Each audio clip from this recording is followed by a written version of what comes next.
या बातमीपत्राचे प्रायोजक आहेत टायझर।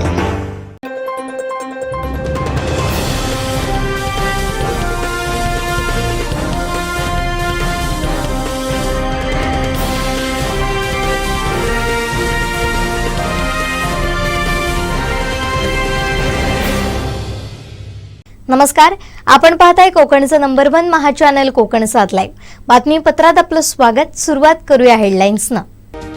हेडलाईन्सचे प्रायोजक आहेत टायझर, गो रॉयल विथ ऑक्सफर्ड। अवकाळीचा मारा, शेतकऱ्यांच्या डोळ्यात अश्रूंच्या धारा। अंगणवाडी कर्मचाऱ्यांचा एल्गार आणि माजी नगराध्यक्षांना मारण्याचा कट। हेडलाईन्सचे प्रायोजक होते टायझर, गो रॉयल विथ ऑक्सफर्ड। आता पाहूया सविस्तर बातम्या।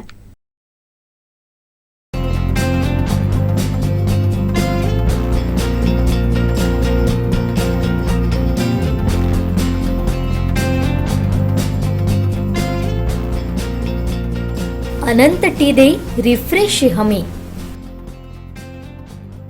मल्लसम्राट केसरी कुस्ती स्पर्धेत महिला व पुरुष गटातील पैलवानांनी एकमेकांविरुद्ध शेड्यू ठोकत अक्षरशः प्रतिस्पर्धीला लोळवलंय।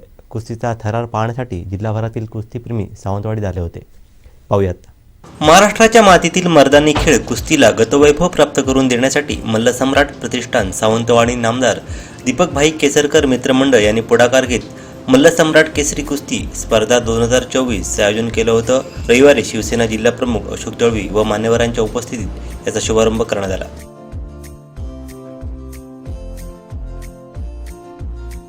मित्रांनो, जावेद शेख ज्ञानदीप मंडळाचे अध्यक्ष असतील, या कुस्ती संघटनेचे अध्यक्ष असतील, ललित हरमलकर आहेत, प्राध्यापक रुपेश पाटील यांची सगळी टीम गेली 2 महिने आज या कुस्ती संघटना या ठिकाणी आयोजित करण्यासाठी राबत आहे।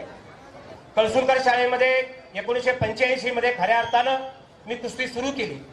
त्या ठिकाणी त्याचं योगदान खऱ्या अर्थानं मी म्हणेन की दाजी रेडकर या ठिकाणी करत आहे। मल्लसम्राट कुस्ती संघटना जी आहे याच्यामध्ये वेंगुर्ल्याचे बेळगावचे असते अमृत पाटील म्हणून होते। त्यानंतर पाठ हायस्कूलला कुस्तीची खरी सुरुवात केली ते रामराव गुडाजी सर। 1985 पासून आम्ही ती सुरुवात केलेली होती आणि जिल्ह्यातील जे विद्यार्थी खेळाडू जे असतील ते बेळगाव आणि चंदगड आणि राधानगरीतून आम्ही चांगले प्रशिक्षक आणू। तुम्ही एक रविवार फक्त तो आम्हाला द्यायचा, मुलं घडवायचे काम आमचं आहे। नक्की आम्ही या माध्यमातून आम्ही घडू, कारण मुलांकडे आहे, ताकद आहे, पण तशा प्रकारचा मॅट इथं नाही आहे। ह्या मुलांकडे ताकद आहे, कलागुण या ठिकाणी मुलांकडे सगळं आहे, परंतु हे जो मार्गदर्शन पाहिजे ते मार्गदर्शन नाही। राष्ट्रीय स्तरावरती त्या माणसानं 9 वेळा राष्ट्रीय स्तरावरती गोल्ड मेडल मिळवलेला आहे। येळ्ळूर म्हणून जे गाव आहे मारुती घाडी, आज ते सकाळी 5:30 पासून ते रात्री 8 पर्यंत 3 ठिकाणी ते कुस्तीचं मार्गदर्शन ते करतात।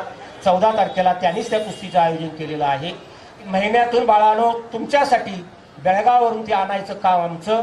प्रभू साहेबांनी मॅट दिल्याबरोबर जिल्ह्याचं, या सिंधुदुर्ग जिल्ह्याचं केंद्र कोणतं असेल तर सावंतवाडी असेल आणि हे दीपकभाईंच्या माध्यमातून या ठिकाणी होण्याची या ठिकाणी मी आहे आणि सावंतवाडी हे केंद्र होईल आणि सिंधुदुर्ग जिल्ह्यातला उद्याचा जो खेळाडू जो असेल तो उद्या तयार होईल। एवढंच या ठिकाणी मी सांगून, मी स्वतः लाल मातीत खेळलेला असल्यामुळे हे माझं लांबतं मी असं राणेसाहेब मी म्हणा, तिथे नारायण राणेसाहेब आहेतच, त्यामुळे प्रॉब्लेम नाही आहे। मी त्यांना सांगणार आहे अशी काही मंडळी जी आहेत आणि राणेसाहेबासारखी भरभक्कम अशी पहाडासारखी माणसं आमच्याकडे असताना आम्ही कधी घाबरणार नाही। खऱ्या अर्थानं आमची कुस्ती या ठिकाणी सुरू करायची आहे। फक्त कुस्ती राहिलेली आहे, बाकी सगळ्यामध्ये मग कॅरम घ्या, कस्तूर तुम्हाला माहिती आहे, कॅरम, बुद्धिबळ सगळी राष्ट्रीय स्तरावरती मुलं गेलेली आहे। फक्त कुस्ती मागे राहिलेली आहे, ती सुद्धा या वर्षात 2 वर्षामध्ये आमची मुलं ही राष्ट्रीय स्तरावरती पर्यंत जावेदभाई घेऊन जातील, ललित सगळं घेऊन जाईल, एवढीच या ठिकाणी मी अपेक्षा व्यक्त करतो। अत्यंत महत्त्वाचा या ठिकाणी जावेदभाई आणि त्यांच्या सहकार्याने मी अनेक वेळा बघितलं की पश्चिम महाराष्ट्र आणि उर्वरित महाराष्ट्रामध्ये नेहमी कुस्तींच्या स्पर्धा घेतात। मग ते हिंद केसरी असू दे, महाराष्ट्र केसरी असू दे, परंतु सिंधुदुर्ग जिल्ह्यामध्ये असा कुस्तीचा फड पाहायला मिळत नाही. त्याचं कारण मगाशी YP नाईक सरांनी सांगितलं आहे की त्याला हवं तसं पाठबळ, मार्गदर्शन आणि आर्थिकदृष्ट्या सुद्धा या ठिकाणी सहकार्याची भूमिका असणं गरजेचं आहे. आणि म्हणून काही का होईना जावेदभाई, त्यांचे सर्व सहकारी आणि दीपकभाईंच्या माध्यमातून या ठिकाणी ह्या स्पर्धा मॅटवरील खेळवल्या जात आहेत. मला सुद्धा माझ्या शालेय जीवनातली आठवण येते की मी त्यावेळी सुद्धा शालेय जीवनामध्ये मॅटवरची कुस्ती खेळणं, लाल मातीची कुस्ती खेळणं, ह्या स्पर्धेमध्ये अनेक वेळा मला मेडल मिळालेली आहेत. आणि ती आठवण आज या ठिकाणी येत असताना मग म्हणणार आपण तुम्ही का पुढपर्यंत गेलात नाही.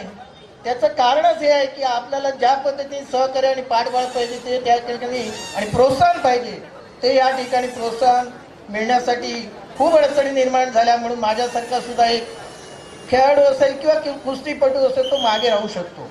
म्हणून या प्रतिष्ठानने केलेलं जे एक धाडस आहे, या जिल्ह्यामध्ये केलेलं धाड, जावेदभाई तुम्हाला मी धन्यवाद देतो की आपण खरोखरच मग कराटेसारखे प्रशिक्षण आपण घेताय, कुस्तीसारखं या ठिकाणी प्रशिक्षण घेताय. आज खरोखरच मला या ठिकाणी आनंद व्यक्त करायचा आहे. हरमलकर आहेत, त्यांनी पण चांगल्या या आपल्या जिल्ह्यामध्ये आपल्या जिल्ह्याचं नाव, एक चांगल्या प्रतिष्ठेचं नाव आपण या ठिकाणी केलेलं, आपल्या जिल्ह्याचं नाव तुम्ही पुढे आणलेलं आहे. निश्चितच या खेळाडूंना मी शुभेच्छा देतो की आपण ह्या कुस्ती मॅटवरील कुस्तीमध्ये प्रावीण्य दाखवावं आणि ह्या प्रावीण्यामधून निश्चितच आपल्याला या जिल्ह्यामध्ये खेळाडू होण्यासाठी या सर्व जावेदभाई आणि त्यांच्या सहकार्याचं आपल्याला निश्चित सहकार्य लाभेल. या प्रसंगी विविध क्षेत्रातील मान्यवरांना गौरवण्यात आलं.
दरम्यान कुस्तीच्या आखाड्यात रंगलेल्या सामन्यांनी उपस्थितांची मनं जिंकली. महिला व पुरुष गटात या कुस्त्या जोरदार रंगल्या. राज्याचे शालेय शिक्षण व मराठी भाषा मंत्री दीपक केसरकर यांनी स्पर्धेत उपस्थित राहून स्पर्धेतील सहभागी कुस्तीगीरांना शुभेच्छा दिल्या. स्पर्धा यशस्वी करण्यासाठी मल्लसम्राट प्रतिष्ठान सावंतवाडीच्या युवा शिलेतरांनी मेहनत घेतली. या स्पर्धेला जिल्हाभरातील कुस्तीप्रेमींचा उदंड प्रतिसाद लाभला.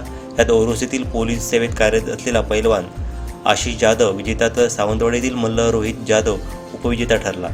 गदाधारी पैलवानास स्टार न्यूट्रिशनचे रॅक्सॉन फर्नांडिस यांच्याकडून रोख रक्कम 5,000 आणि प्रोटीन भेट स्वरूपात देण्यात आला. मान्यवरांच्या हस्ते विजेत्यांना गौरवण्यात आलं. या प्रसंगी मल्लसम्राट प्रतिष्ठानचे अध्यक्ष Javed Shaikh, body builder association जिल्हाध्यक्ष पुंडलिक दळवी, YP नाईक, प्राध्यापक रुपेश पाटील, ललित हरमलकर, सत्यवान बांदेकर आदींसह मल्लसम्राट प्रतिष्ठानचे पदाधिकारी व सदस्य उपस्थित होते.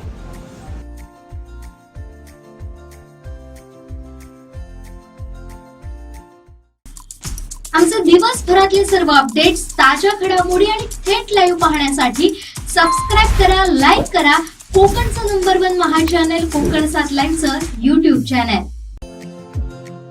Shri Tuljabhavani Complex 1 BHK 2 BHK and shop. Project by Shri Tuljabhavani Developers. Gawandiwada opposite Asha Park, near Bharad Naka, Malvan, Sindhudurg. आपल्या स्वप्नातील घर प्रत्यक्षात. Contact details for booking.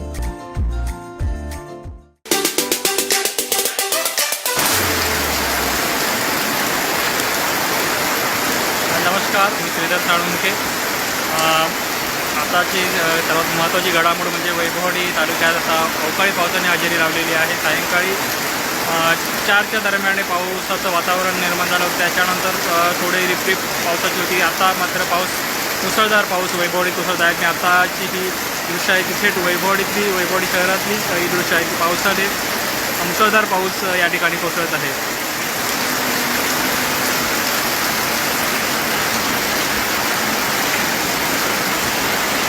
गेल्या 2 दिवसापासून हवामानात बदल झाला होता.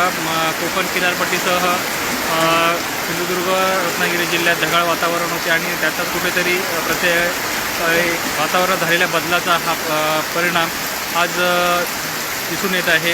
आज वैभववाडी तालुक्यात सायंकाळीपासून पावसाच्या सरी कोसळल्या होत्या. आता पुन्हा मुसळधार पावसाला सुरुवात झालेली आहे. आपण पाहू शकता की ही दृश्य आहे ती वैभववाडी शहरातली आहेत की अवकाळी पावसाने वैभववाडी शहराला जोडून काढला. त्याचबरोबर जो वैभववाडी शहरालगतच आणखी जो सह्याद्री पट्ट्यातला जो भाग आहे त्या भागातही सायंकाळी पावसाच्या सरी कोसळल्या होत्या. अगदी नावळे, चडुरे असेल, अगदी करूड, भवडे ह्या भागात देखील पावसाने सायंकाळी हजेरी लावलेली होती. आता पुन्हा वैभववाडी शहरात पाऊस मुसळधार कोसळत आहे. एकंदरीत या अवकाळी पावसामुळे आंबा, काजू बागायतदार असेल हे चिंतेत सापडलेले आहेत. या पावसामुळे काजू आंबा आलेला जो मोहर आहे तो देखील गळून जाण्याची भीती शेतकऱ्यांमधून व्यक्त होत आहे. ही पावसाची आपण सर्व लाईव्ह दृश्य ही कोकण 7 लाईव्हच्या माध्यमातून आपण आपल्या प्रेक्षकांपर्यंत पोहोचवत आहोत.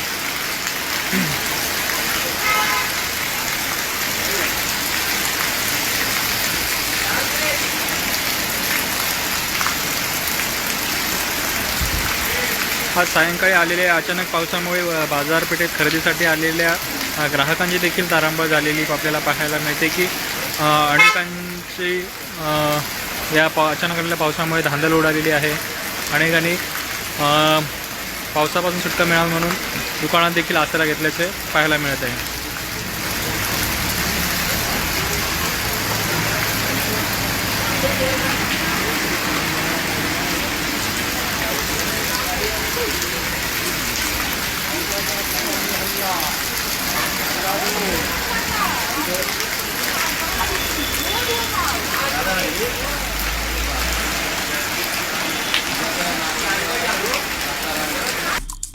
आमचे दिवसभरातले सर्व अपडेट्स, ताज्या घडामोडी आणि थेट लाईव्ह पाहण्यासाठी सबस्क्राईब करा, लाईक करा कोकणचं नंबर 1 महा चॅनल कोकण 7 लाईव्हचं YouTube चॅनल.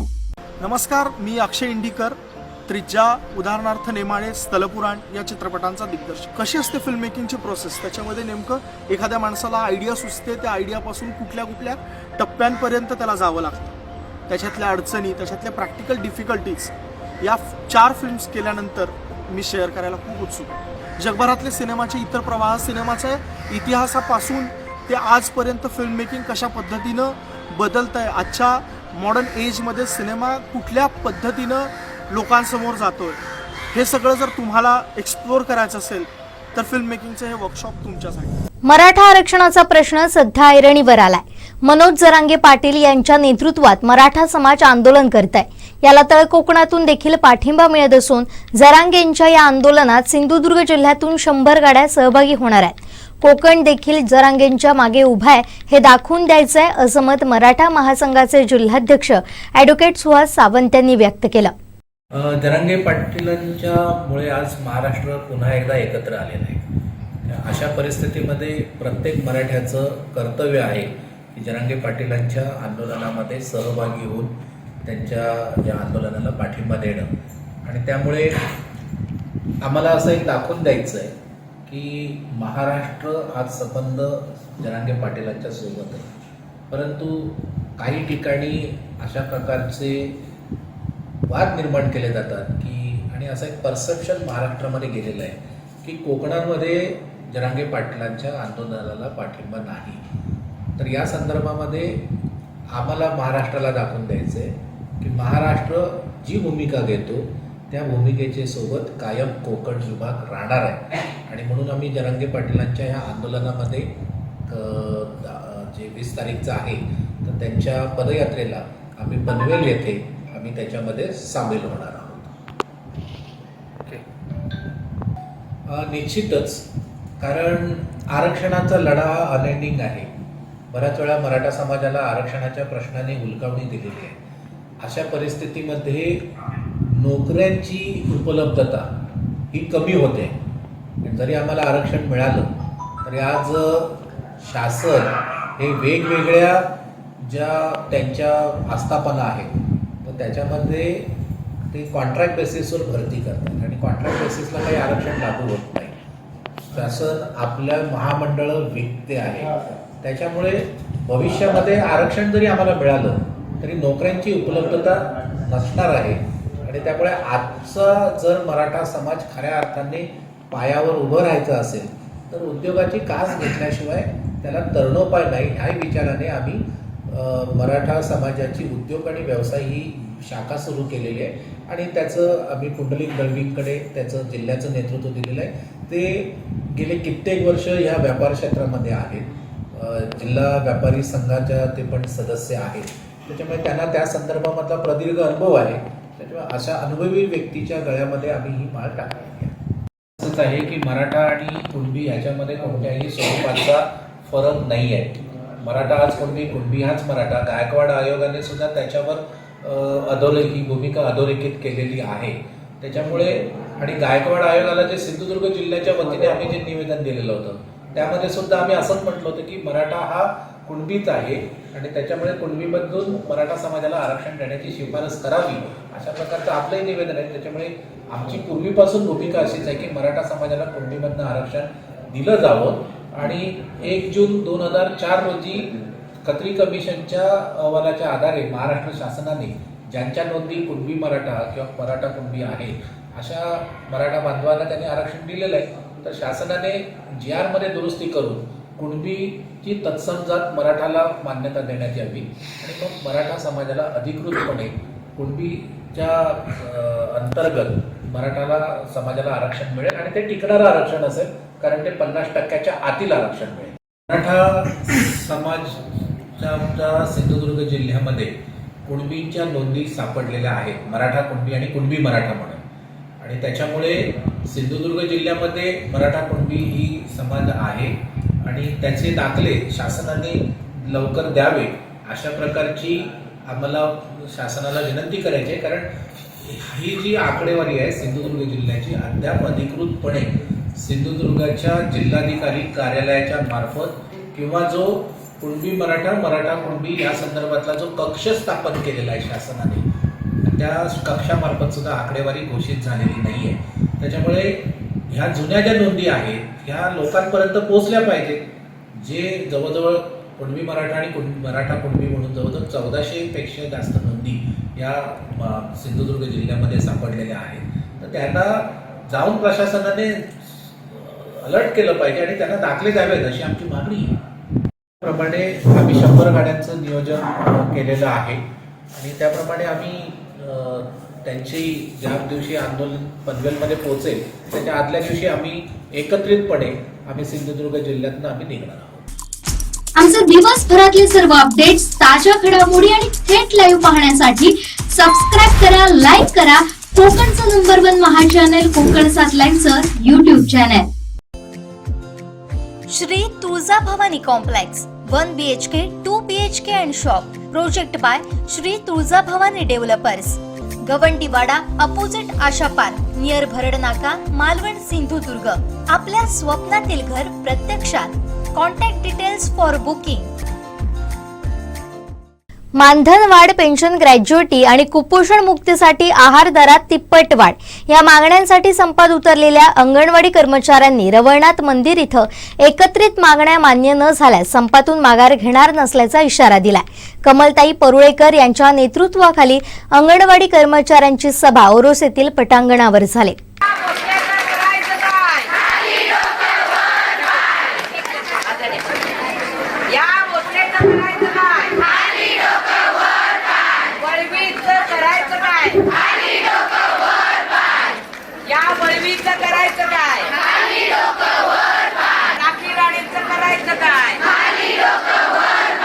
कोण म्हणतो देणार नाही,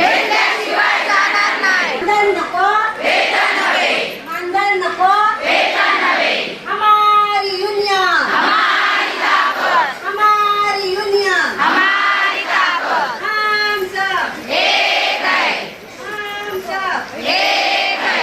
ए शासकों होश में आओ, ए शासकों होश में आओ, होश में आके बात करो, होश में आके बात करो. बात तो तुमको करनी होगी, बात तो तुमको करनी होगी. नहीं दे न्याय तो तुमको देना होगा, न्याय तो तुमको देना होगा. नहीं देंगे तो लड़के लेंगे, नहीं देंगे तो लड़के लेंगे. लड़के लेंगे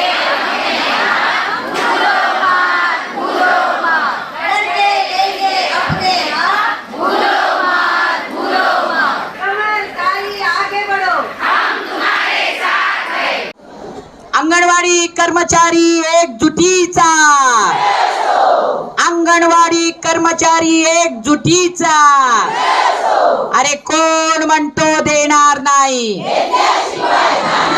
कौन लड़ेगा, कौन लड़ेगा, कैसे लड़ेंगे, कैसे लड़ेंगे.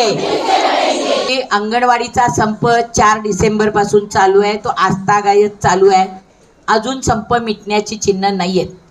पण काही सरकारी अधिकारी, उदाहरणार्थ आपल्या जिल्ह्याचा जिल्हा कार्यक्रम अधिकारी भोसले किंवा प्रजित नायर असोत, प्रकल्प अधिकारी असोत, त्यांच्या सुपरवायझर असोत, हे सगळे सरकारी कर्मचारी मिळून हा संप चिघळवण्याचा प्रयत्न करीत आहेत. खरं तर 4 डिसेंबरपासून 3 जानेवारीपर्यंत बायका संपावर आहेत. आयुक्त म्हणाले स्वयंसेवक नेमा गावातला, त्यानं अंगणवाडी उघडू देत, आहार बचत गटांनी देऊ देत, वगैरे वगैरे. पण त्यांचे सगळे प्रयत्न फेल गेलेत. आणि म्हणून आता हा संप मोडल्याशिवाय काही होत नाही. म्हणून सरकारी यंत्रणेने तू कर मारल्यासारखं मी करतो रडल्यासारखं असावं कदाचित. आणि अंगणवाडी कर्मचाऱ्यांना दहशत देऊन, विशेषतः नव्यानं लागलेल्या ज्या नवीन आहेत, त्यांचं पहिलाच हे आंदोलन आहे, अशा बायकांना दम देऊन त्यांना अंगणवाडीत बोलवून त्यांना अंगणवाड्या उघडायलाच पाहिजेत, नाही तर तुमच्या नोकऱ्या जाणार, असं या जिल्ह्याचा अधिकारी भोसले, संतोष भोसले त्याचं नाव आहे, पण असंतोषाचा जनक आहे असं मी म्हणते. त्याचं कारण असं, 3 तारखेपर्यंत कुणालाही आमच्या जिल्ह्यात नोटीस मिळाली नव्हती. पण 2 तारखेच्या रात्री महाराष्ट्रभर सगळीकडे आलं की सावंतवाडीच्या अमुक अमुक बाईला सेविकेला कामावरून काढून टाकले. आणि ती नोटीस सगळ्या महाराष्ट्रभर व्हायरल करण्याचं काम या त्यांच्या सिरिपिओनच्या ग्रुपवर या भोसलेनी केलं हे आम्हाला माहिती आहे. आणि त्यामुळं त्या बाईला मी फोन केला, अगं तुला नोटीस मिळाली का? तर नोटीस मिळालेलीच नव्हती. याचा अर्थ हा अधिकारी महाराष्ट्रामध्ये अंगणवाडीचा संप चिघळवण्याचं काम करतोय. याला ताबडतोब बदललं पाहिजे अशी आमची आजची मागणी आहे. दुसरी गोष्ट, सभा आझाद मैदानावर जवळजवळ 20,000 बायका जमल्या असताना या जिल्ह्याचे, या राज्याचे शिक्षण मंत्री दीपकबाई केसरकर, या जिल्ह्याचे, या महाराष्ट्राचे ग्रामविकास मंत्री गिरीश महाजन साहेब, विरोधी पक्षनेते वडट्टीवार साहेब, स्वतः मुख्यमंत्री, हे सगळेजण मैदानात आले, मोर्चासमोर बोलले. आणि मुख्यमंत्री कधी नाही ते जवळजवळ 1.5 तास आमच्याशी बोलले. ते परदेशात गेले होते, त्यांनी दुसऱ्या दिवशीची आम्हाला भेटीची वेळ दिली होती, पण तरीही ते आमच्याशी बोलले. अतिशय चांगली बोलणी झाली.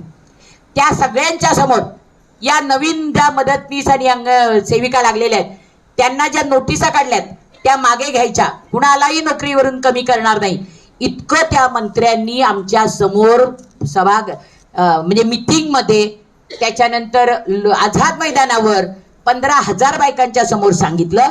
आणि हा भोसले आणि या सुपरवायझर बायकांना इतकं अधवा बोलून त्यांना घाबरवत आहेत की यांचं काय करावं. या मंत्र्यांनी सगळ्यांनी सांगितलं त्यांना घालतोच बदली घालून. पण तुम्हाला एक उदाहरण सांगते, आमची कडावलची एक दुखंडे नावाची बाई, तिचं बाळणपण अवघड असल्यामुळे कित्येक दिवस ती औषधं घेते. परवा दिवशीपासून ती ऍडमिट होती, 5 तारखेपासून. आणि तिला फोन केला, तुला नोकरीवरून काढण्याची नोटीस दिली, नोटीस घ्यायला ये. ती म्हटली मी ऍडमिट आहे. त्या दवाखान्यामध्ये त्या निर्लज्ज, काय त्या सुपरवायझरचं नाव, वळवी नावाची सुपरवायझर दवाखान्यात गेली आणि तिला तिथं नोटीस दिली. त्या बाळाला, त्या नाजूक आईला काही जर कमी जास्त झालं असतं तर ह्यांचं काय केलं असतं बाई, ह्याची ना जाणीव आहे काय. आणि आजही तिचं बाळणपण अजून झालेलं नाहीये. त्याच्या बाळाला आणि त्या बाईला जर काही इजा झाली तर आम्ही हे सिंधुदुर्गातल्या सगळ्या अंगणवाडी कर्मचारी फौजदारी केस या वळवीवर आणि भोसलेवर आणि प्रजित नायरवर घालणार आहे, हे लक्षात ठेवा. पन्हाळ्याची आमची एक बाई अंगणवाडी सेविका वारली या धसक्यानं. या सरकारला शरम वाटते? तेव्हा हा संप शांततेने चाललेला होता, तो मिटायलाही आलेला होता मुख्यमंत्र्यांच्या सांगण्यावरनं. पण केवळ या भोसलेनं ती फीत सगळ्या महाराष्ट्रभर व्हायरल केल्यामुळे परत संप चिघळला. आणि जोपर्यंत या बायकांना सन्मानानं संप मिटल्यानंतर, जोपर्यंत संप घेत नाहीत कामावर, तोपर्यंत हा संप राहील, चालू राहील. तो आजही चालू आहे, उद्याही चालू राहील. अक्का ज्या कुणा भगिनींना आमच्या घाबरवून अंगणवाड्या उडायला लावला असेल त्यांना मी नम्र विनंती करते की संघटना तुमच्यासाठी भांडती आहे. मानधनवाढ द्यायची, पेन्शन द्यायचं, ग्रॅज्युइटी द्यायची, नवीन मोबाईल द्यायचे, ही सगळ्या गोष्टी मागच्या अर्थसंकल्पात कबूल करूनही सरकारनं अजून दिल्या नाही आहेत. त्यामुळं आता त्यांच्यावर विश्वास कसा ठेवायचा हा आमच्या समोरचा प्रश्न आहे. म्हणून या सगळ्या मागण्या लेखी आपल्या समोर येईपर्यंत आम्ही हा संप मागे घेणार नाही आहोत. आणि मला आशा आहे की सरकारला कुपोषणाची खरंच भीती वाटत असेल, त्यांना जर मुलांची खरंच काळजी असेल तर त्यांनी लवकरात लवकर आमच्याशी बोलणी करून या आपण सांगितलेल्या आणि ज्या चर्चा केल्या त्या सगळ्या मागण्या कागदावर उतरून त्याला टाइम बाउंड काही पिरियड द्यावा आणि हा संप थांबवावा. आम्हाला पण या संपाची हौस नाहीये. पण मागचा अनुभव लक्षात घेता मागचे पाडे 55 होऊ नयेत एवढीच आमची अपेक्षा आहे. कारण गेल्या अर्थसंकल्पीय अधिवेशनात त्यावेळेचे मंगलप्रभात लोढा नावाचे महिला बाल कल्याण मंत्री होते, त्यांनी सभागृहाच्या पटलावर सांगितलं की 8 दिवसात ग्रॅज्युइटी देतो. पेन्शनचा प्रश्न निकाली निघालेला आहे आणि म्हणून 1500 वाढ आत्ता स्वीकारा. म्हणून आम्ही एवढीशी वाढ स्वीकारली. पण त्यानंतर पेन्शनचा प्रश्न निकाली नाही निघालाय, अजून नाही निघालाय. त्यानंतर ग्रॅज्युएटचा प्रश्न निकाली नाही निघालाय. मुख्यमंत्र्यांना सुद्धा खोटी बातमी हे अधिकारी देत असतात. मुख्यमंत्री म्हणाले 15,000चा मोबाईल तुम्हाला दिलाय. आम्ही म्हटलं कुठं आहे मोबाईल, आम्हाला दिलेलाच नाहीये. मोबाईल बंद आहेत जुने, काही जणांचे बादच झाले आहेत. असं असताना नवऱ्याचा मोबाईल घ्या, कुटुंबाचा मोबाईल घ्या, पोरांचा अभ्यास बुडवून मोबाईल घ्या आणि मोबाईलवर माहिती भरवा असं सांगतात. हे अत्यंत चुकीचं आहे. आमचे दिवसभरातले सर्व अपडेट्स, ताज्या घडामोडी आणि थेट लाईव्ह पाहण्यासाठी सबस्क्राईब करा, लाईक करा कोकणचं नंबर 1 महा चॅनल कोकण 7 लाईव्हचं YouTube चॅनल. आयुर्वेद चिकित्सालय आणि पंचकर्म केंद्र, शरीर शुद्धीसाठी ऋतुशोधन, वमन आणि विरेचन. आजच संपर्क साधा. Doctor Yogesh Kodkar, MD, Panchakarma. आयुर्वेद चिकित्सालय आणि पंचकर्म केंद्र, सिद्धिविनायक अपार्टमेंट, शिवाजीनगर, कुडाळ, सिंधुदुर्ग. संपर्क 9850 82 74 42 आणि 97 64 80 85 92. वेळ संध्याकाळी 3 ते 7 वाजेपर्यंत. काय की सार्वजनिक जीवनामध्ये गेले 37-38 वर्ष आम्ही काम करत आहोत. असे प्रसंग अनेक वेळा आले आणि मला ज्यावेळी आंबोली घाट रस्त्याच्या संदर्भात भ्रष्टाचार काढला आले त्यावेळी ह्याची कल्पना होती की आपल्याला अनेक विषयातून सामोरं जावं लागेल आणि अशा पद्धतीच्या घटना घडतील याची पूर्ण जाणीव होती. परंतु ती जाणीव पण खरी ठरली.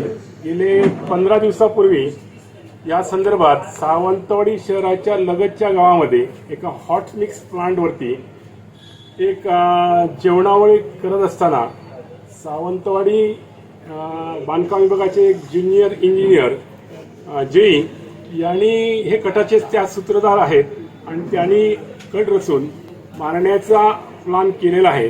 याबाबतच्या नोंदी मला काय मिळाल्यानंतर मी आज पत्रकारांची या हितगुज साधण्यासाठी एक आजची पत्रकार परिषद या ठिकाणी आयोजित केलेली आहे आणि याबाबतची माहिती सावंतवाडीचे PI ऋषिकेश अधिकारी यांना मी देईन आणि यामध्ये 2 ठेकेदार आणि इंजिनियर्स गुंतलेले आहेत त्याची माहिती मी त्यांना देईन. घेऊन भ्रष्टाचाराची पाळंमुळं खणून काढण्यासाठी आम्ही जो लढा पुकारला आहे त्याला त्यांनी साथ द्यावी एवढंच या ठिकाणी सांगितलं. कारण आंबोली घाट रस्त्यामध्ये ज्यावेळी गेले 2013 ते 2023 पर्यंत जो खर्च झाला आहे तो वारेमाप खर्च असून कोट्यावधी रुपयाचा भ्रष्टाचार यामध्ये झाला आहे. यामध्ये अनेक एक्झिक्युटिव्ह इंजिनियर्स आहेत आणि हा विषय त्यांना वाटला होता की असाच आम्ही सोडून देऊ. परंतु महाराष्ट्रातील ही एकमेव केस असेल की भ्रष्टाचारावरती गुन्हा FIR दाखल करण्यासाठी पोलीस स्टेशनवरती सामाजिक कार्यकर्ते त्या ठिकाणी पोहोचलेत आणि तो भ्रष्टाचाराची जी पाळेमुळे आहेत ते आम्ही खणून काढल्याशिवाय स्वस्त बसणार नाहीत. ह्यामध्ये जो आम्ही निवेदन दिलं आहे त्या निवेदनामध्ये माझी उपनगराध्यक्ष आहेत, माझी नगरसेवक आहेत, अशा अनेक जबाबदार नागरिकांनी हे निवेदन दिलेलं आहे आणि याचा पाठपुरवठा आम्ही शेवटपर्यंत करू. मी त्यांची वाटच बघतोय. त्यांच्यात जर हिंमत असेल तर त्यांनी यावं. पोलिसांना माझा महत्त्वाचा हेतू आहे की भ्रष्टाचारी जे आहेत त्या भ्रष्टाचारी यावरती कारवाई व्हायला पाहिजे. ज्यांनी भ्रष्टाचार केला आहे त्याच्यावरती FIR दाखल व्हायला पाहिजे. त्याच्यावरती कारवाई होऊन त्याच्यावरती त्या गुन्हेगारांना त्याच्यावरती हे कट रचले जाणार याची पूर्ण कल्पना होती आणि जो कोण इंजिनियर आहेत त्यांची नावं आणि 2 ठेकेदार आहेत त्यांची नावं पोलीस स्टेशनवर आपण देत आहोत. अनेक खात्यामध्ये होतच असतात. परंतु आंबोली घाटामध्ये अनेक अपघात झाले, अनेक लोक त्यांना प्राण गमावे लागलेत, अनेक वाहनं घाटाच्या दरीमध्ये कोसळलेली आहेत, अनेक लोक एन्जॉयड झाले आहेत, अनेक लोक कायमची अधू झालेली आहेत. वाहनांचे स्पेअर पार्ट, वाहनांचे नुकसान यामध्ये प्रचंड मोठ्या प्रमाणात झालं आहे. त्याची सगळी जबाबदारी ह्या अधिकाऱ्यांची आहे. अधिकाऱ्यांच्या दुर्लक्षामुळेच हे रस्ते खराब होत आहेत असं माझं ठाम मत आहे. अधिकाऱ्याने जर भ्रष्टाचार केला नसता तर या जिल्ह्यातले सगळे रस्ते चांगले राहिले असते. एक उदाहरण म्हणून आम्ही आंबोलीचा रस्ता घेतलेला आहे.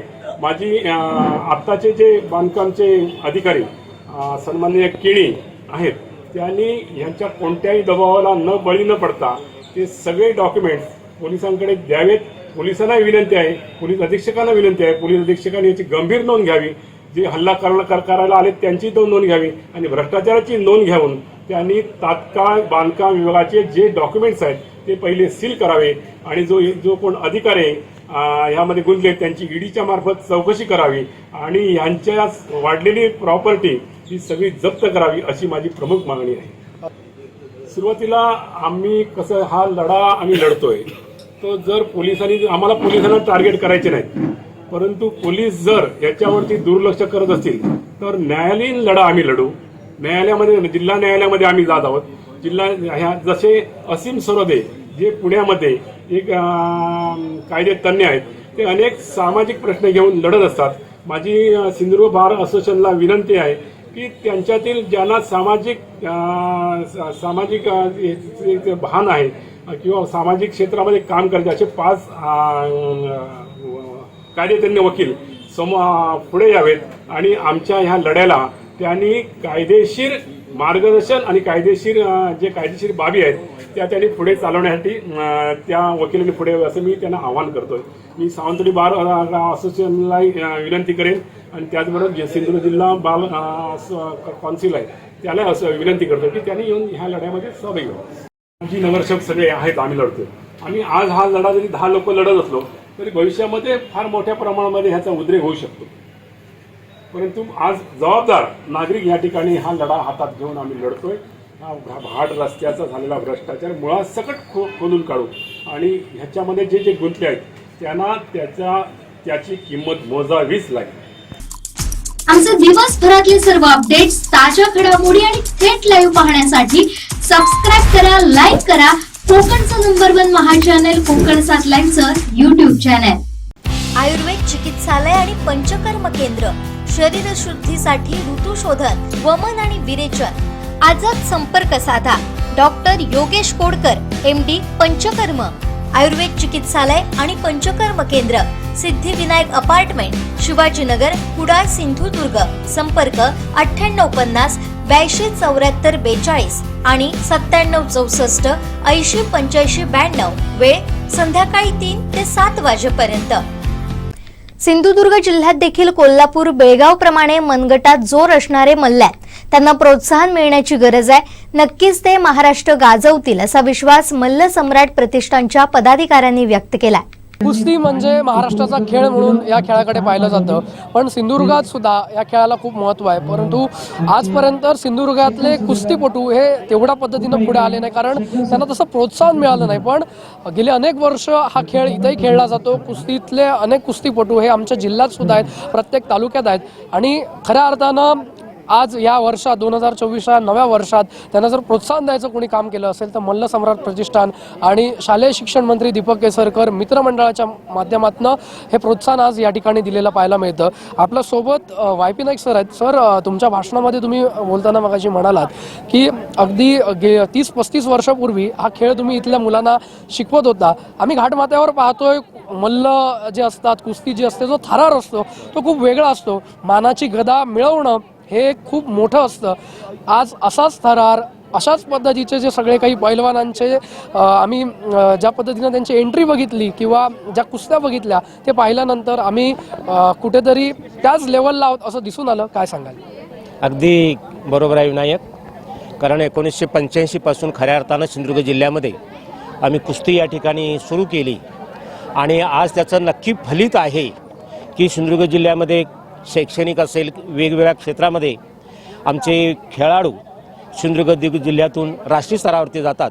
पण एक माझीसुद्धा वैयक्तिक अशा प्रकारची खंत होती जावेद भाई की राष्ट्रीय स्तरावरती आमची मुलं चमकत नाहीत. परंतु आजचा जो थरार आहे, आजची कुस्तीचा आखाडा, कुस्तीची दंगल जेव्हा पाहिली तेव्हा मात्र मला आत्मविश्वास वाटला की नंतर बेळगाव, सांगली, कोल्हापूर कधीतरी 2-3 वर्षांना मागे पडेल आणि सिंधुदुर्ग जो हा एकमेव कुस्ती यावरती येईल हा 100% मला विश्वास यावेळेस नक्की वाटतो आहे. कारण महिला आणि त्याचबरोबर पुरुष गटानं अतिशय थरारक अशा प्रकारची या ठिकाणी डावपेच इथं दाखवलेली आहेत. आज खाशाबा जाधवांच्यापासून 1955ला त्यांनी खरं आपल्या देशाला हिलकन्सी असं जे आहे त्या ठिकाणी त्यांनी पहिलं ब्रॉन्झ पदक खाशाबा जाधवनी मिळवून दिलं. सातारा तिथलं लाल मातीतील आणि मग त्या ठिकाणचं जे वातावरण आहे, तिथले जे प्रोत्साहन देण्याचं जे काम आहे ते जर पाहिलं तर आज सिंधुदुर्ग जिल्ह्यामध्ये सुद्धा अतिशय चांगल्या प्रकारचे खेळाडू आज तयार झालेले आहेत. आज इथं मी पाहिलं की 15-15, 20-20 मिनटं कुणीही चितपट झालं नाही, डावपेच या ठिकाणी अशा प्रकारचे झाले. आज या ठिकाणी आमचे जे पंच होते हे कोल्हापूरचे होते, परंतु त्यालासुद्धा असं की कुणाला आता विजयी करू, कुणाला पॉईंट देऊ, कुणाला गुण देऊ. लाल मातीला आहेच. लाल मातीची परंपरा महाराष्ट्रामध्ये शाहू महाराजांनी गाजवलेली होती. शाहू महाराजांनी खऱ्या अर्थानं कुस्तीचं या ठिकाणी शिकवलं. परंतु आज सिंधुदुर्ग जिल्ह्यामध्ये सुद्धा आज मी कोल्हापूरचे शिक्षक असेल, बेळगावचे शिक्षक असेल, या शिक्षकांनी खऱ्या अर्थानं या ठिकाणी दिलेलं आहे. मी प्रामुख्याने 1985चे रामराव गुडाजी सर पाठ हायस्कूलचे असतील, गुडाजी असतील, BR पाटील खारेपाटणचे असतील, ह्या सगळ्या मंडळींनी खऱ्या अर्थानं कुस्ती इथं रुजवली आणि 40 वर्षानंतर मला अतिशय अत्यानंद होतो आहे की मुलं आज खऱ्या अर्थानं कुस्ती ही सिंधुदुर्गामध्ये सुद्धा रुजलेली आहे. सिंधुदुर्गामध्ये सुद्धा चांगल्या प्रकारचे कुस्तीपटू आहेत. ठामपणे मी असा हा विश्वास आजच्या या थरारक अशा प्रकारच्या या कुस्तीनं आणि यशस्वी हा सामना आता झालेला आहे आणि त्याचं श्रेय सगळं मी या ठिकाणी मल्ल सम्राट कुस्ती संघटना, जे आमचे जावेद भाई असतील, ललित हरमलकर असतील, आमचे विनायक गावस आहेत, आमचे रुपेश पाटील सर आहेत. मी स्वतः खुद्द खेळलेला आहे बेळगाव तालमीमध्ये की सातत्याने कर्नाटक ऑलिम्पिकमध्ये 3rd रँक माझं हे होतं 1981मध्ये. म्हणजे आज 43 वर्षानंतर सुद्धा मी जावेद भाईंना म्हटलं की 40 वर्षाचा मी तरुण अशा प्रकारचा आज जवळजवळ 5 ते 6 तास मी या ठिकाणी या मॅटवरती राहिलेलो आहे. आणि खऱ्या अर्थाने ही कुस्तीनं दिलेलं प्रोत्साहन, कुस्तीनं दिलेलं हे जे नाव आहे, हे नाव आज देश पातळीवरती नेण्याचं नक्कीच माझे हे खेळाडू, माझे हे विद्यार्थी नक्की करतील. आणि महिला आणि कुस्ती ही मागे आज नाही आहे. आज शिक्का फक्तच कोल्हापूरला नाही आहे किंवा सांगलीला नाही, तर आज ना उद्या हा सिंधुदुर्गला सुद्धा आज 100% आहे असा मला विश्वास वाटतो. धन्यवाद. नक्कीच जावेद भाई, तुम्ही या मल्लसम्राट प्रतिष्ठानचे अध्यक्ष आहात. अगदी लहान मुलं असतील, महिला असतील, प्रत्येक जणांनीच आज या कुस्तीच्या स्पर्धेमध्ये सहभाग घेतला. काय सांगाल, महाराष्ट्र केसरी सिंधुदुर्गच्या नावावर कधीपर्यंत येईल? लवकरच येईल. याला सहकार्याची गरज असते, पैशाची गरज असते. दीपकबाईंनी भरपूर आम्हाला सहकार्य केल्यामुळे ही स्पर्धा सक्सेस करायला मिळाली. त्याचप्रमाणे आम्ही हे बॅनर घेतले आणि या बॅनरामुळे आम्हाला थोडाफार पैसाही मिळाला आणि त्या माध्यमातून आम्ही ही स्पर्धा सक्सेस केली. दीपकबाई मित्रमंडळ असो, आमचं मंडळ स्वतःचं आणि बरेचसे बॅनरवाले आमचे आहेत. त्यात संजू आपला परब आहे, दुसरा सुधीर आडिवलेकर आहेत. या लोकांनी आपल्याला चांगली मदत केली आणि त्या माध्यमातून ही स्पर्धा यशस्वी झाली. जवळजवळ 70 खेळाडू आज स्पर्धेसाठी आले होते आणि त्या स्पर्धेसाठी त्यांना आम्ही निमंत्रण दिलं, पण निमंत्रणाचं मान ठेवून तिथे सगळे लोक एवढे देवगड एक बाजूला टोक आहे 100 किलोमीटर, तिथनंही लोक आपल्या स्पर्धेसाठी आली आणि रातभर या जवळजवळ 10 वाजेपर्यंत स्पर्धा झाल्या, यशस्वी झाल्या. कुठेही कसलं गालबोट लागलं नाही आणि तुमच्या सगळ्यांचं सहकार्य मिळालं आणि त्या चांगल्या यशस्वी झाल्या. नक्कीच सिंधुदुर्गाच्या मातीत सुद्धा टॅलेंट आहे. कुस्तीची जी म्हणजे आस आहे ही सिंधुदुर्गातल्या लोकांना सुद्धा, आणि पैलवान जो आहे तो आमच्या लाल मातीत सुद्धा आहे. फक्त गरज होती की कुठेतरी त्यांना प्रोत्साहन देण्याची, पाठिंबा देण्याची. आज या मल्लसम्राट कुस्ती स्पर्धेच्या माध्यमातून कुठेतरी प्रोत्साहन या सगळ्या पैलवानांना मिळालेलं आहे. त्याच्यामुळे अगदी YP नाईक सर असतील, जावेद शेख असतील किंवा इथे उपस्थित असणारा प्रत्येक कुस्तीप्रेमी जो असेल तो हाच विश्वास व्यक्त करत होता की एक दिवस असा नक्की येईल की आमच्या सिंधुदुर्गाचा पैलवान हा महाराष्ट्र केसरीची गदा घेऊन सिंधुदुर्गात येईल, एवढं मात्र नक्की. Cameraman Sahil पागवेसह Vinayak Gawas, Kokansad live, Sawantwadi. आमचे दिवसभरातले सर्व अपडेट्स, ताज्या घडामोडी आणि थेट लाईव्ह पाहण्यासाठी सबस्क्राईब करा, लाईक करा कोकणचं नंबर 1 महा चॅनल कोकणसाद लाईव्हचं YouTube चॅनल. आ आ आई येस ब ब बदक क क कणीदार, ख ख खमंग ग ग गोकुळ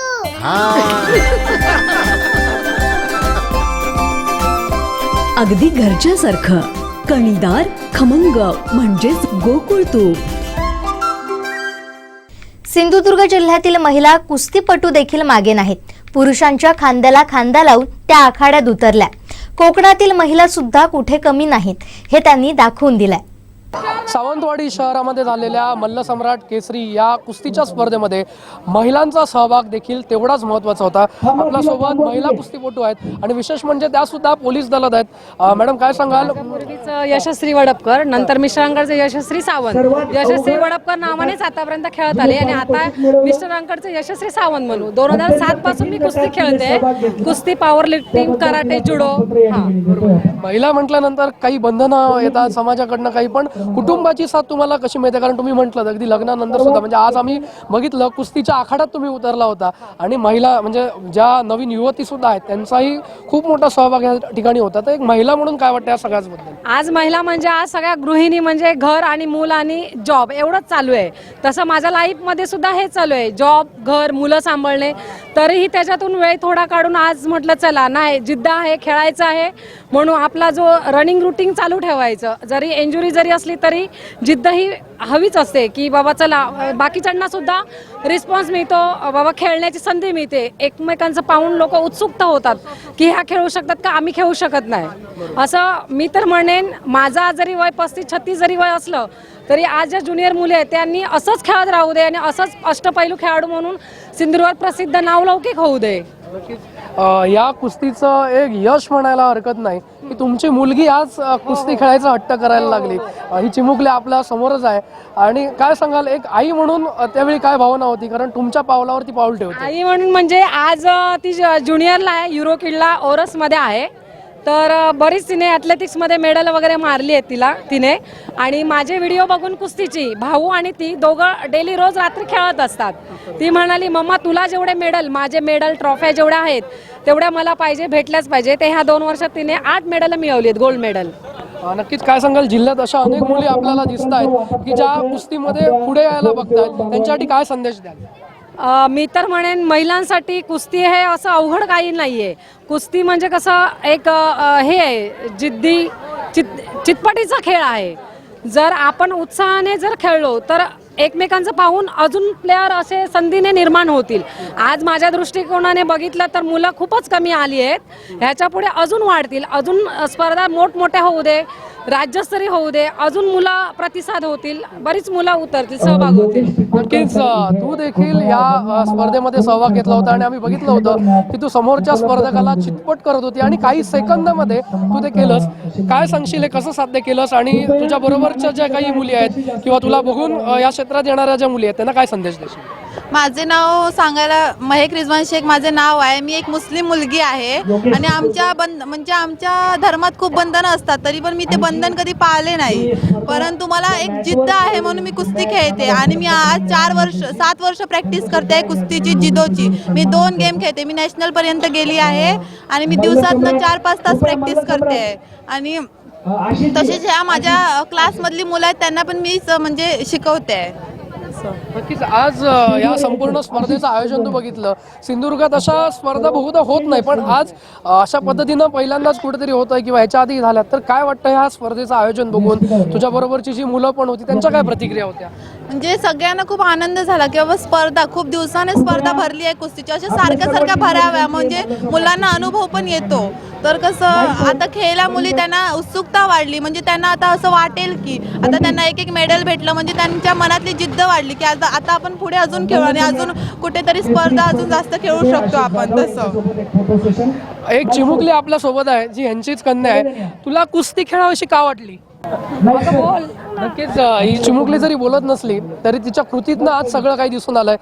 तुम्हा सगळ्या महिलांचा आमच्या सिंधुदुर्गकरांना खूप अभिमान आहे, कारण आमच्या सिंधुदुर्गातल्या महिला कुठल्याच गोष्टीत कमी नाही आहे. जे काही घटना आपल्या समाजात घडतात अशा वेळी महिला म्हणून तुम्ही आदर्श आमच्या स्त्रियांसमोर एक घालून देता. तुमच्या पुढच्या वाटचालीसाठी खूप खूप शुभेच्छा, कारण आज मल्लसम्राट केसरीमधनं तुम्ही पुढे आलाय, महाराष्ट्रात तुम्ही पोचावं आणि आमच्या सिंधू कन्या या महाराष्ट्र केसरी ठराव्या, ह्याच शुभेच्छा तुम्हाला या निमित्ताने देतो. तर पाहिलं अगदी पुरुषच नाही तर महिलांचा देखील उत्साह या ठिकाणी पाहायला मिळाला आणि ज्या चिमुकलीनं शेवटच्या क्षणाला मला कुस्ती खेळायची असा हट्ट करत या संपूर्ण आयोजनाचं जे यश आहे ते त्या माध्यमातून करून दाखवताना पाहायला मिळालंय. Cameraman Sahil बागवेसह Vinayak Gawas, Konkan 7 live, Sawantwadi.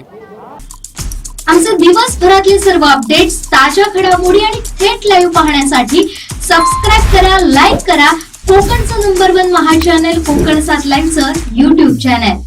नमस्कार, मी अक्षय इंडीकर, त्रिज्या, उदाहरणार्थ नेमाळे, स्थलपुराण या चित्रपटांचा दिग्दर्शक. कशी असते फिल्म मेकिंगची प्रोसेस? त्याच्यामध्ये नेमकं एखाद्या माणसाला आयडिया सुचते, त्या आयडियापासून कुठल्या कुठल्या टप्प्यांपर्यंत त्याला जावं लागतं, त्याच्यातल्या अडचणी, त्याच्यातल्या प्रॅक्टिकल डिफिकल्टीज, या 4 फिल्म्स केल्यानंतर मी शेअर करायला खूप उत्सुक आहे. जगभरातले सिनेमाचे इतर प्रवाह, सिनेमाच्या इतिहासापासून ते आजपर्यंत फिल्म मेकिंग कशा पद्धतीनं बदलत आहे, आजच्या मॉडर्न एजमध्ये सिनेमा कुठल्या पद्धतीनं लोकांसमोर जातोय, हे सगळं जर तुम्हाला एक्सप्लोअर करायचं असेल तर फिल्म मेकिंगचं हे वर्कशॉप तुमच्यासाठी.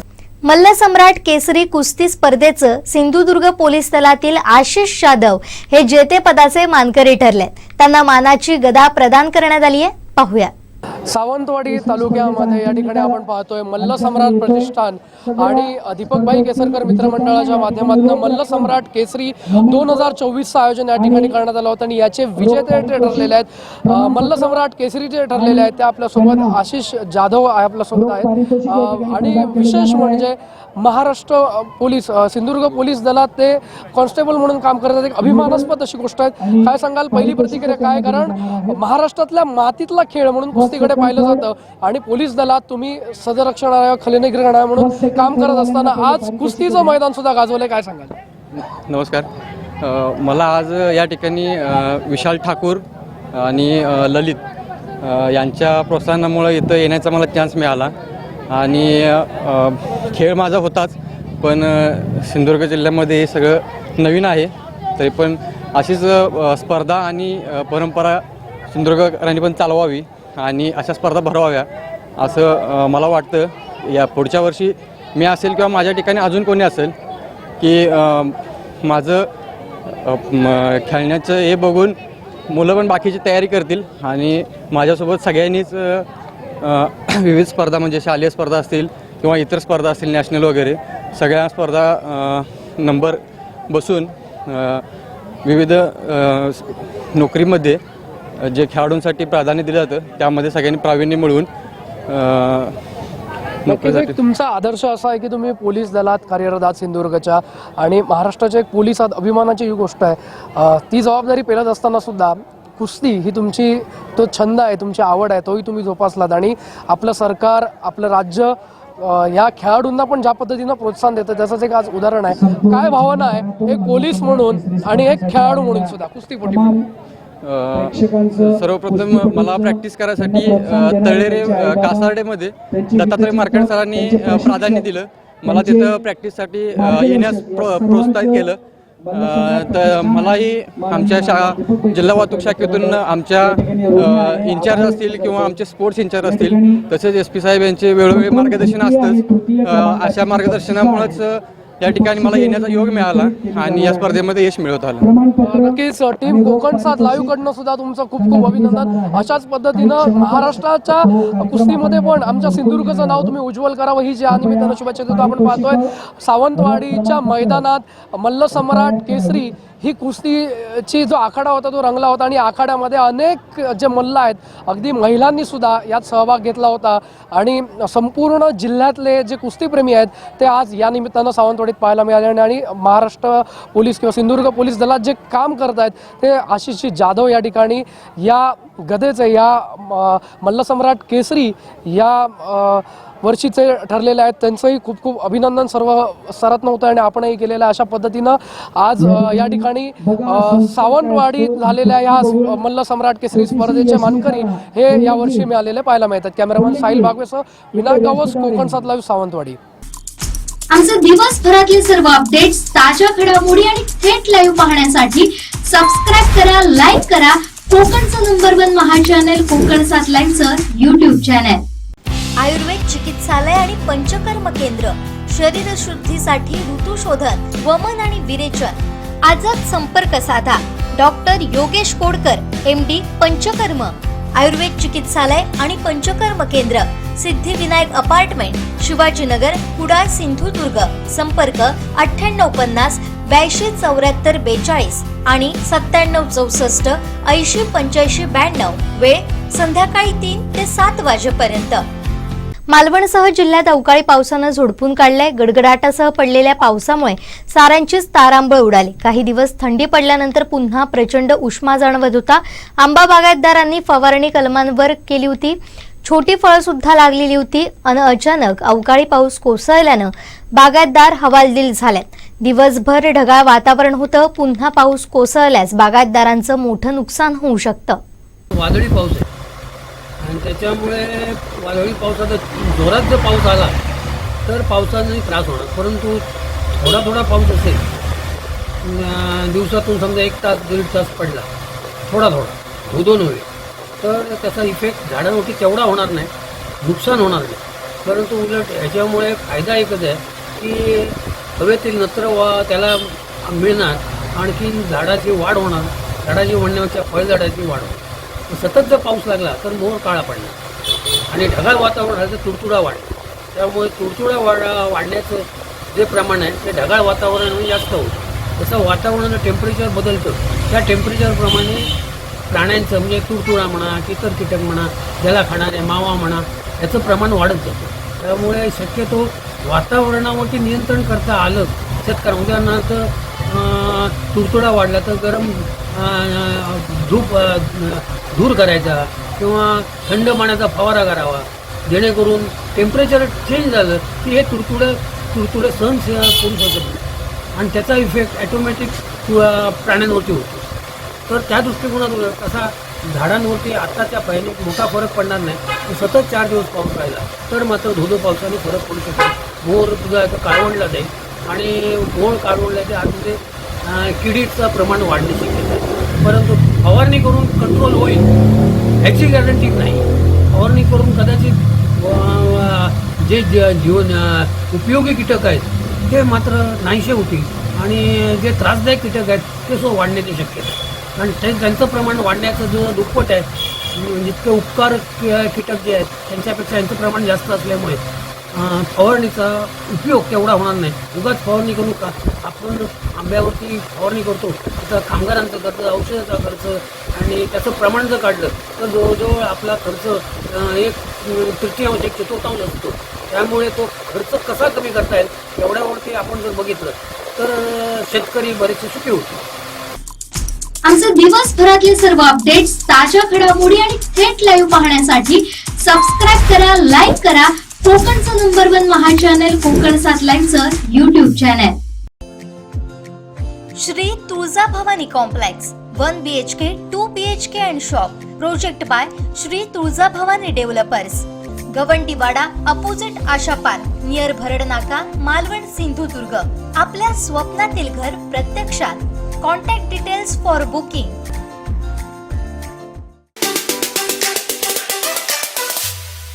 सर्व सिंधुदुर्गवासियांनो, आज सुप्रीम कोर्टाचा निकाल आला. बिल्किस बानो प्रकरणातील आरोपींना शिक्षा माफ करण्याचा निर्णय त्यांनी रद्द केला.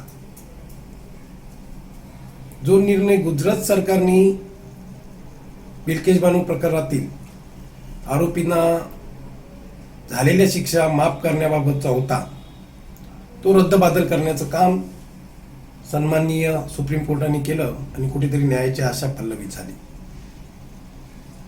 या बाबतीत जेव्हा त्यांचे सत्कार घेतले गेले, त्यांना मुक्त केलं गेलं, त्यावेळी आम्ही उंबर्डेवासियांनी एक जन आंदोलन छेडलं होतं. कणकवलीतही त्या बाबतीत सुशांत नाईक साहेबांनी जन आंदोलन छेडलं होतं. अनेक ठिकाणी शिवसेनेने या बाबतीत आवाज उठवला होता. बिल्किस बानो या आपल्या भारतीय संस्कृतीची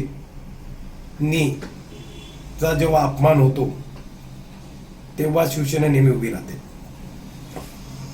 आम्ही त्या आंदोलनाचा त्यावेळी आंदोलनातनं हा रद्द झालेल्या शिक्षेचा उहापोह केला आणि पुन्हा सुप्रीम कोर्टाने तोच निर्णय घेतला. रद्द झालेली शिक्षा रद्दबातल करून त्यांना पुन्हा शिक्षेला जाण्यासाठी शरण येण्यासाठी सांगितलं.